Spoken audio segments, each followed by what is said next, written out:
Welcome back, ladies and gentlemen, to TD Fans Talk.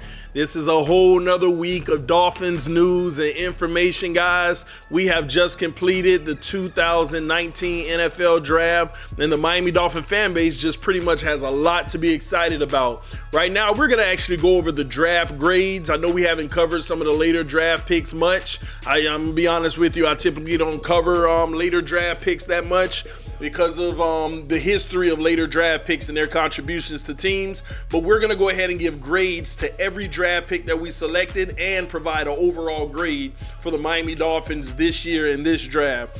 One thing I can tell you before I get started, this has been one of the best drafts that we have had in a long time. And this is solely on my opinion. I know some people may disagree. Don't know why.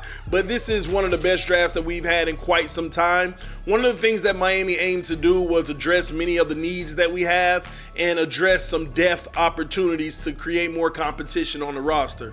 And I think that they embodied that and they did that very well within our draft. We'll go ahead and kick things off with our obvious first round pick, ladies and gentlemen. There's still a little debate out there in the Dolphin world on was this the smart decision to make. I will still continue to go on record until proven otherwise that this was actually the best decision that we could have made drafting Christian Wilkins, the defensive tackle out of Clemson, who was just a monster and a producer for his team. Winning 3 out of 4 national championships, this kid knows how to win, and he's been surrounded by nothing but winners. His pedigree, his fire, his intensity is unrivaled, guys. I know I already did a video on Christian Wilkins, but I want to, after letting a few days go by, I want to give you a realistic assessment on the grade that I want to give Christian Wilkins for the selection for the Miami Dolphins. And the grade that I came up with for Christian Wilkins was an A-, okay? I gave the pick for Christian Wilkins an A-. I know some people may say if you're that conflicted about it, if you're that convinced about it, should I say, why isn't it an A+? Because first of all, it'll be very hard for me to give anyone an A+, because you don't get an A+ until you look back in history and say that was an A+. So that's something to come in the future. And the reason why I gave it an A- is because there are some unknowns with this draft pick. We know what he's going to do for the Miami Dolphins. We know the impact that he's going to have.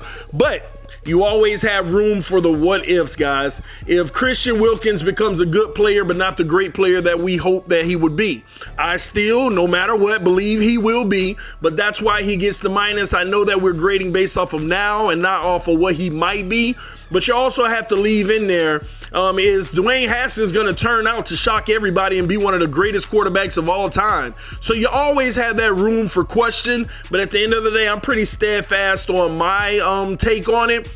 Christian Wilkins was an A- pickup, and I love the fact that we anchored the middle of the defensive line by picking him, because he will serve just what we need in a defensive tackle to hold down the middle, to make life easier for the linebackers and defensive ends going forward in the defense that Brian Flores hopes to basically create here in Miami. So moving on from Christian Wilkins, which we know all about, we're going to talk about our second round pick. And I know some of y'all say, TD, we didn't have a second round pick. In essence, we did. Our second round pick came via a trade. Josh Rosen, I am marking down as our second round pick of the 2019 NFL Draft. Oh, that's the little ones in there playing. But I'm saying Michael Deiter was our third round pick, but the second round pick, Josh Rosen, guys, the grade that I give the Miami Dolphins on the Josh Rosen move was an A, no A+ and no A-. And people may say, hey, he had a bad rookie season. How could you even give him an A? The A isn't even about Josh Rosen, ladies and gentlemen. The A is solely because the Miami Dolphins were able to execute getting a first round draft talent in Josh Rosen for virtually free. And I say free. I know some people say, oh, he could still cost a little. I say free. Let me tell you why I say free. Josh Rosen, if he would have came out in this draft, would have been better than every single quarterback coming out, and some would argue even better than Murray. And that's up for debate. And the key thing of it is it's up for debate, okay? Now, We were able to get a first-round talent who had a terrible offensive line in Arizona. We know what offensive lines can do to make your quarterback look like. I mean, I can go back to Ryan Tannehill. I can go back to, how about your boy Patrick Mahomes in the AFC Championship game when he looked like a bum in the first half of the game. Why? Because his offensive line couldn't compete with the Patriots' defensive line, and it made him look not even near the player that we all revered him to be. Got it together a little better in the second half, but still wasn't enough because of that poor performance. But I put that not on Patrick Mahomes, I put that on the offensive line, proving yet again that the offensive line can make your quarterback look pretty bad.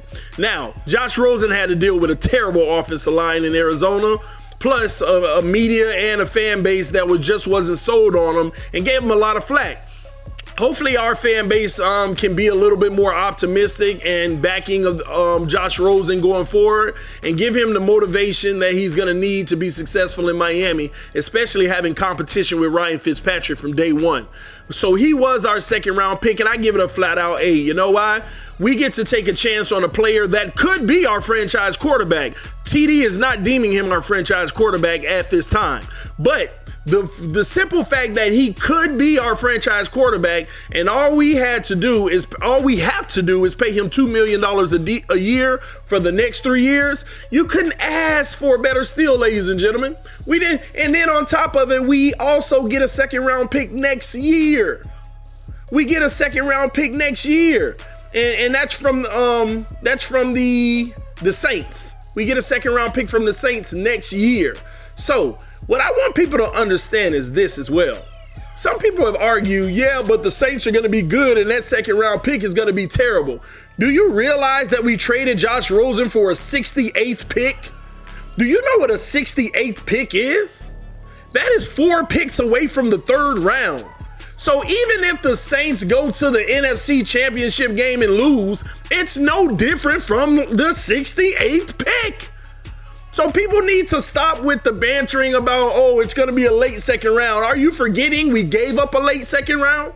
We did not use our 48th pick on Josh Rosen. We traded the 48th pick with the Saints to acquire more assets.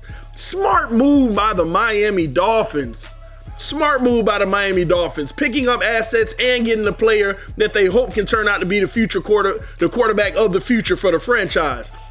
Just smart. And then on top of that, if it all doesn't work out, you're still looking at great quality quarterbacks next year. Better than every 3 or 4 quarterbacks coming out of the draft next year are better than almost every single quarterback prospect that came into this draft. So the Miami Dolphins did get a hopeful, but it was a free hopeful. Not only was it a free hopeful, it has the potential to turn out as the biggest steal of all time in NFL history. Facts, ladies and gentlemen.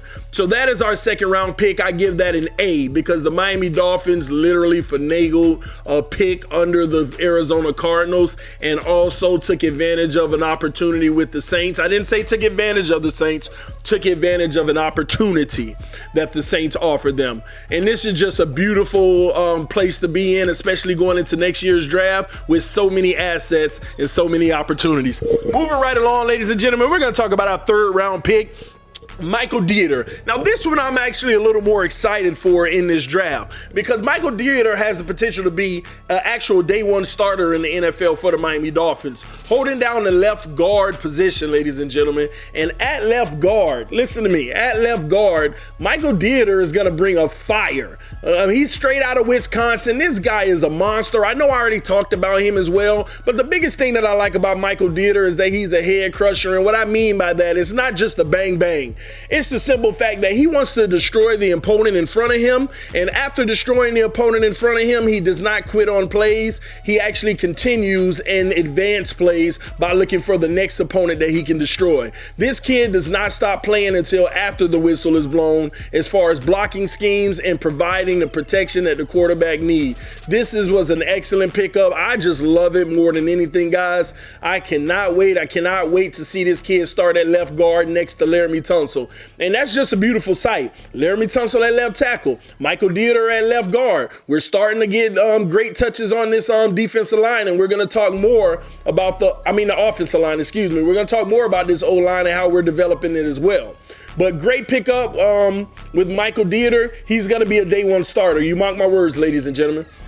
And then we skip round 4 because we had to give that up to the Saints just to get that second pick. But no love lost. We still have 2 fourth rounders next year. We could have traded back in the 4th round this year if we would have gave up one of those. But we saw that it was more necessary to save that asset for next year when we plan on making monstrous moves with low salary cap impact. And by the way, a lot of people aren't talking about the simple fact that Josh Rosen is going to be minuscule on our salary cap. He's not even going to charge us $2 million on our salary cap per year. And it's just an amazing move. But back to our 5th round pick at 151, we drafted Andrew Van Ginkel. Ginkel. I still can't pronounce his name. I think it's Ginkel.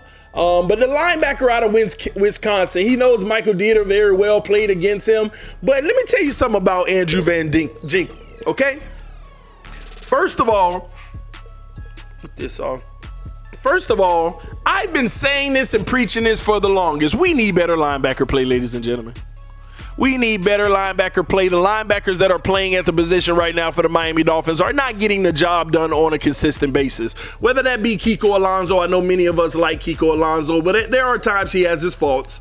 We're talking about Raekwon McMillan and Jerome Baker, the 2 younger guys.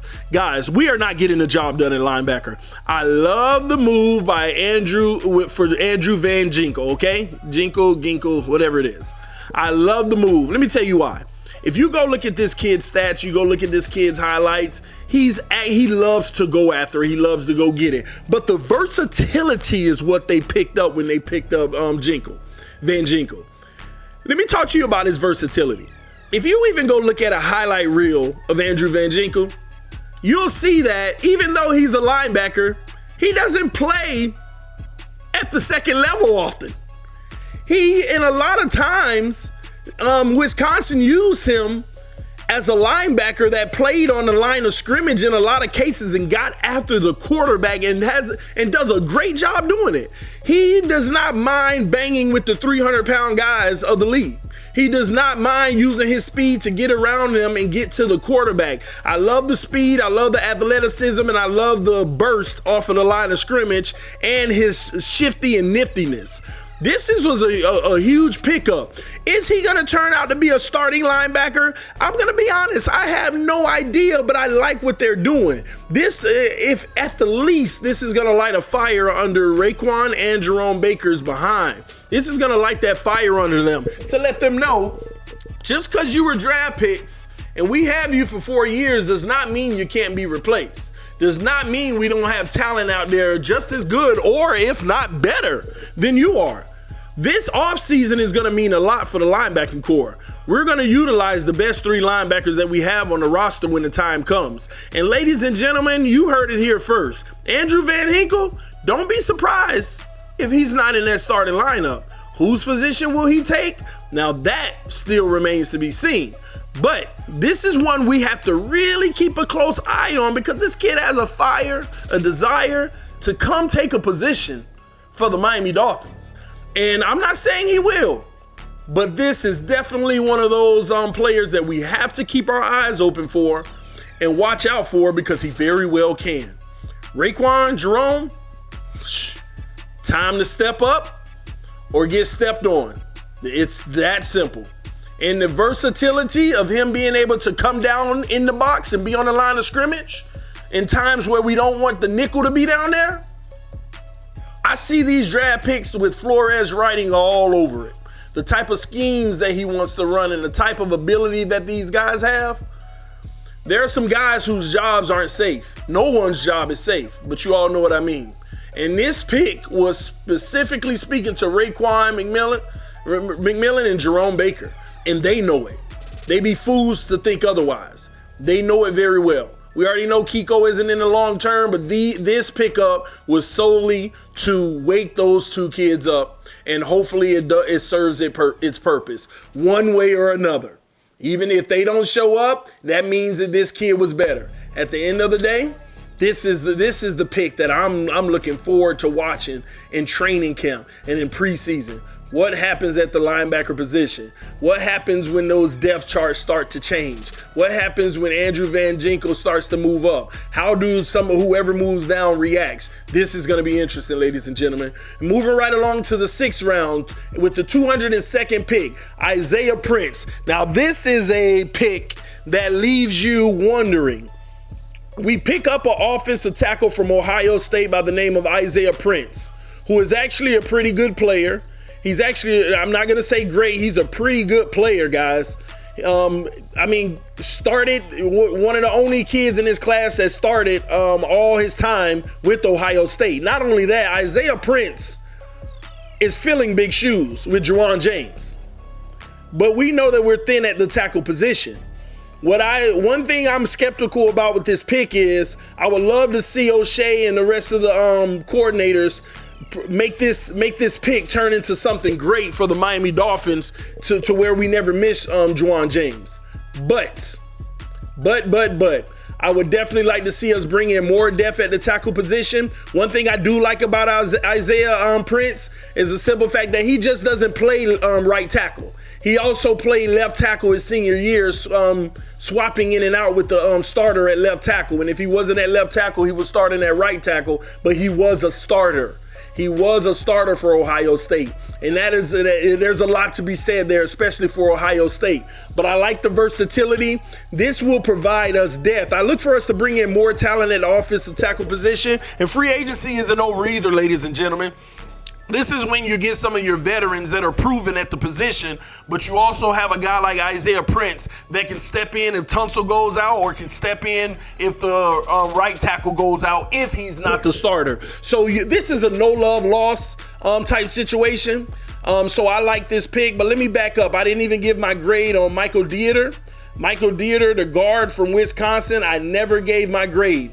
And I give Michael Deiter, I thought they were coming out. I give the grade for Michael Deiter a B+ for the Miami Dolphins. I already gave Josh Rosen's grade. Andrew Van Ginkel, I give a B- because again, there's not also one thing I failed to mention about Van Ginkel is the simple fact there's not a lot of evidence on great pass defense. But he has a knack inside the boxes where all his talents, I recognize they come from. So I give it a B- just for the simple fact that we need to be able to get to the quarterback, and this is a linebacker that can definitely do it. And this is a strength for the needs that we have on an occasional down type situational linebacker if he doesn't evolve into a starter. And Isaiah Prince, the offensive tackle, I give it a C+ because he's multifaceted. Don't know if he's going to turn out to be a day one starter on our offensive line, but just the simple fact that he's going to provide depth at the very least. And get a lot of playing time. This is a great pickup and a great asset. He's young and has a lot of upside to him. Now, in the 7th round, we picked up 2 players at 233 and 234. The first one was Chandler Cox, which was a fullback out of Auburn. The second was Myles Gaskin, which is running back out of Washington. We'll start with Chandler Fox. Chandler Fox, ladies and gentlemen, not even much on the kid, okay? At the end of the day, this was an addressing a position need. One thing even Dolphin fans have been crying, and yes, I will use the word crying about, is when are we going to get a fullback, a true fullback? I think O'Shea feels that this is the guy that we need to serve the purpose. The good thing about a fullback is you only need them for a limited scope of what they can do on the field. Number one is blocking. Being able to take on a big guy or a blitzing linebacker or a blitzing safety and lay that hat to them and stop them from getting to the quarterback. And guys, Chandler Cox can do that.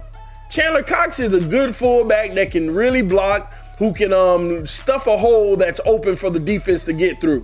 And I think that's what this pick was all about. Not only that, to pick up that potential 1 yard here and there, this was a good pickup. I give it a C, just a flat C, because again, it's still yet to be seen how are we going to utilize the fullback going forward. I'm one who believes we need a fullback, a true fullback, and we got one. and we've been crying for one for the longest. But I give it a C because there's nothing jumping off the screen or proven about Chandler Cox other than the fact that the coaches do believe in him. As far as hands, eyes, and feet, he has the intangibles. So this is a yet to be seen. That's why I put it at a C. And Myles Gaskin, the running back, I actually love this pick, guys. Myles Gaskin, one of the first, is the first player at his school to rush over 1,000 yards, rushed 1,300 yards his last season. With just over 200 carries. Of course, accolades in his conference. First team his last year in school. First team in his conference.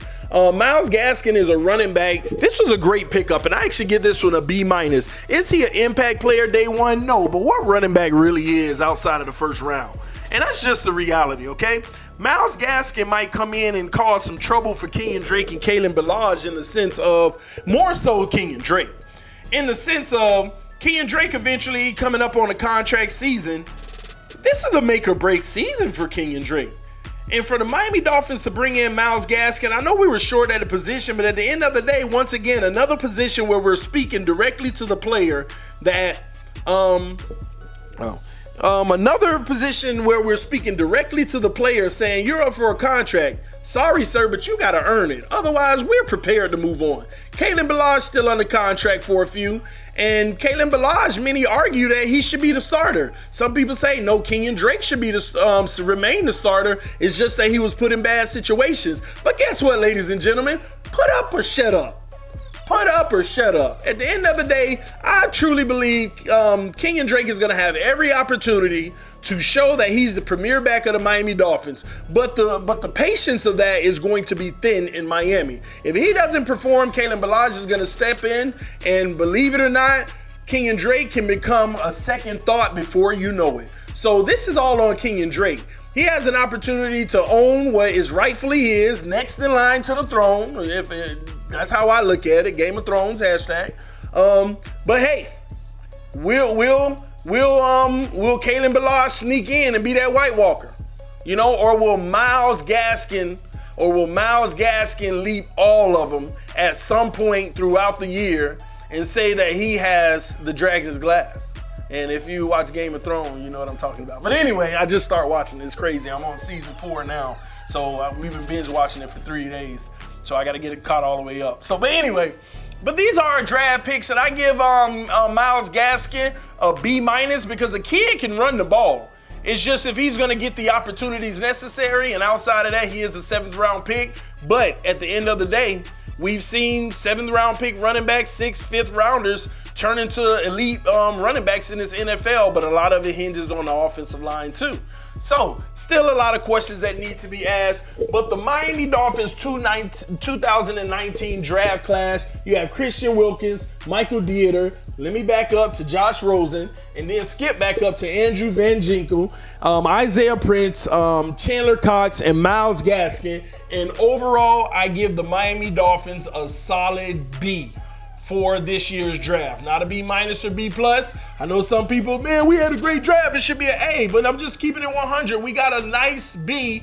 One of the things that impacted us getting a B, we did not have a 4th round pick this year. So again, we didn't even get the typical 7 players from a talent pool.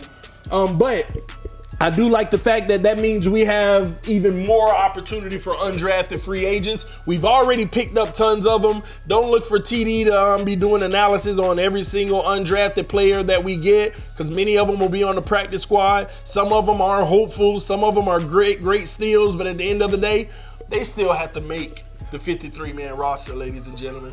So once they do that, we'll talk more about them and the impact that they can have on the team overall, which a lot of that conversation will come in preseason.